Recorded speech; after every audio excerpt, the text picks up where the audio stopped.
Sapiens, A Brief History to Humankind. Part 4, The Scientific Revolution. Hope you guys are having a good day, and today we will be talking about Part 4, The Scientific Revolution. So, let's get started. Alright, about the Sapiens. This is going to be pretty good.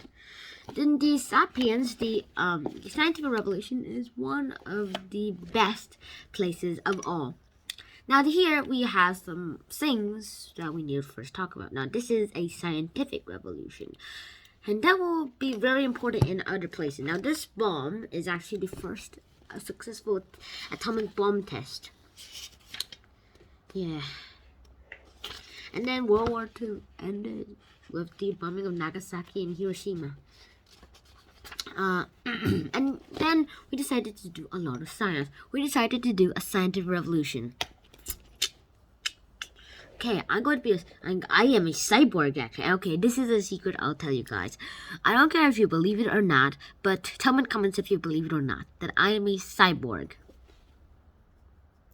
Well, technically, we are all cyborgs, but when you think of cyborgs, you might think of like those ones with machines attached to your SEDs, attached to your okay, that's really weird. Attached to your hands or stuff. But it turns out everybody is a cyborg in technical terms. We all use laptops as a good way to learn. And these laptops are pretty good. And we have even found out a little tricks on our laptops. And that sort of happened to us. Wait a second. And it turns out we have been able to sophisticatedly do things in our world. Now, okay, I do play the violin. And also we have learned how to do a lot of things. We've been able to create apps. So technically all of us are cyborgs. Now, you might not think of this as what you think. I mean, you have to be part computer, actual computer, to be a cyborg. And also it doesn't mean that you're supposed to be an angel or something to be a cyborg. No. It's actually you're just supposed to be pretty good at stuff. But when we actually think of this, there are a lot of complications needed to create cyborgs. I mean, cyborgs are already existing, not the ones you're probably thinking of also, but technically they qualify being cyborgs. Robotic hands, yes, but robotic faces, probably a no. So I'll just fix my almost human-like cyborg parts. Yeah, and this is nothing. Alright, as I'm fixing my cyborg self, let's just see how we are doing all of this. There is also a lot of quotes happen, like you might know the famous one, knowledge is power. And knowledge is power is a very good one because of every true statement that actually is in here. People have been doing all of these things for hundreds and hundreds of years, but as we know, we've never been able to evolve. We've only been able to hack computers. But now with new and bioengineering things, can we hack a human? Well, technically we can by just inserting something and then opening a laptop and hacking by typing on the keyboard. Okay, I just hacked my DNA. And I didn't do anything actually. I just copied and pasted my DNA. And it turns out it's like that.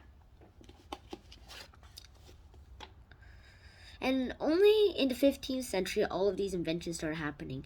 These inventions like gunpowder and stuff happened. Now today, the scientific revolution is one of the best. Like Copernicus' theory of that the Earth is not in the middle. The Earth is at the edge.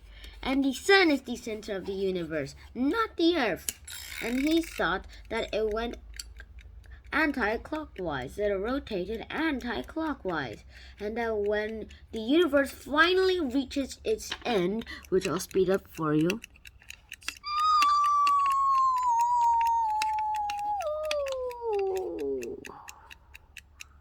when the universe finally reaches its end, it's going to have a lot of series. Now, we don't know what might happen. Maybe there's another Big Bang or something else, but we have never known this. All we've known is that we just created a permanent revolution. We've been able to industrialize and make a lot of things quicker.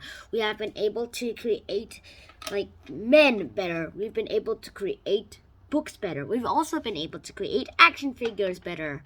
Okay, I was lying about the men part, but technically this guy is a man. We've also been able to create rings better. We've even been able to create and use plastic better, which is really important in these times. So, everything we see today is mainly made of plastic. This, plastic. This, plastic. This, plastic. This, maybe not plastic, but it's mostly metal. People have been doing all of these industrialization works for years. And as I just said it, as I'm just blown the cover, what I'm talking about is about the permanent revolution is the Industrial Revolution. So yeah, the Industrial Revolution. One of the revolutions that have been one of the best in the world. The Industrial Revolution created new opportunities to do a lot of things like making cars, and Henry Ford's first ever manufactured Model T car, which takes 1 hour and a half. And that's why the Industrial Revolution is pretty good. But Industrial Revolution back then used children. The children are not even safe at work. They might even have to miss their parents to work, which is really bad when you think about it. And that's why I only think adults should be the ones doing all this work. That the kids should first learn something and then do all of this job work. Not like those manual work, but in some cases, we probably have to. Some kids go to work so that they can help their families and quit school like that. But in other cases, we have to let people get an education first. Most of us have had an education, but not all of us. But now, that's over. That part of history is closed. We should not worry about that ever again unless some other evil empire guy dude comes over and tries to re-enlist that. Because he hates children or something. But yeah, let's just do something as quick as possible to fix all of this in a few minutes.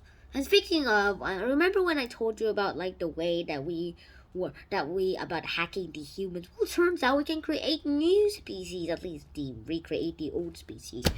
Turns out, after genetically engineering a green radioactively glowing cat, we decided to actually be able to create some things. 50,000 years ago, mammals went extinct. But 50,000 years later from the extinction of the mammoths, the first mammoth since 50,000 years could appear. How did this work? Well, back then, in 50,000 years, we can literally recreate time by hacking the past. Let's go back in time and kidnap a mammoth. Sorry, we don't have time machines, so we can't afford that. What we're actually talking about here is pretty basic. Firstly, we don't hack time. We actually sort of do that. We find events of things that are from time itself. But we also, when it comes to our modern day, we go and find fossils that are pretty much done. We have been doing all of this for years and years, but for all of these years, it's been just hacking us humans. The mammoth is different. We just go to the glacier, get a mammoth, a dead one that is, map all of its DNA, which we've successfully done, replace the elephant DNA embryo with a mammoth DNA, and inject it into an elephant for it to be born, and then when the elephant finally gives birth, a hairy mammoth will come out. Well, maybe not hairy, but we don't know how mammoth births work out. So yeah, this is one of the innovations of human history. Also, we can do this for Neanderthals. A few women have already volunteered to be Neanderthal mothers. It was their Homo sapiens. Also, a few scientists have been able to successfully map a whole Neanderthal gene. So we might be able to recreate a Neanderthal. But what use is all of this? We can learn about the past with our own eyes, not just guessing about it and finding clues about it. We can actually see the Neanderthals and mammoths in action. I see the modern day version, that is. So, this might be a use. And we, the humans, were animals at first. At first, we were just lowly animals. But today, as we have risen from the animal kingdom to our own species, we have been the dominating species of all. Deus vult, God wills it. We are the animals that became gods. So I hope you guys enjoyed this episode. If you did enjoy this episode, please like, share, subscribe to the channel if you haven't already. Also, if you're very interested into turning into like a Spider-Man or something, then go and call a scientist, and then he might be able to help you turn into a Spider-Man.